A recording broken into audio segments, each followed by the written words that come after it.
Sarikoi, en Roumanie, près de la mer Noire, un des premiers villages où s'exilèrent les vieux croyants ou lipovènes, ceux qui s'opposaient à la réforme du rite orthodoxe décidée en Russie au XVIIe siècle.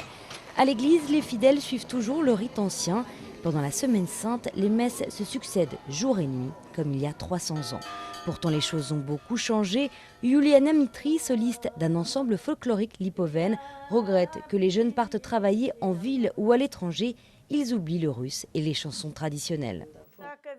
Quand on rentrait chez soi, la rue vibrait de chansons. Tout le monde disait « Ah, c'est vous qui chantez, c'est si beau ». Maintenant, c'est le silence partout.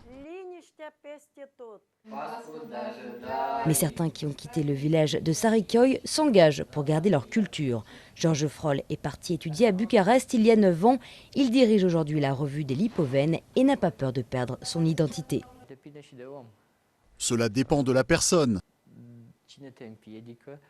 Qui t'empêche de rester qui tu es? Personne. Personne ne m'empêche. Même si la majorité est différente, moi, je reste moi-même. Même s'il est plus difficile en ville de maintenir les traditions, à Tulcea, Olympia et Vladimir Makarov font tout pour transmettre à leurs enfants cette culture séculaire. Pour Pâques, ils organisent le déjeuner traditionnel en famille.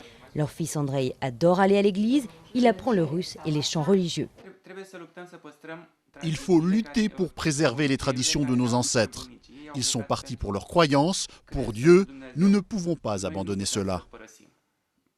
Environ 38 000 lipovènes sont recensés officiellement en Roumanie. Ils seraient 100 000 selon les responsables de leur communauté et les historiens.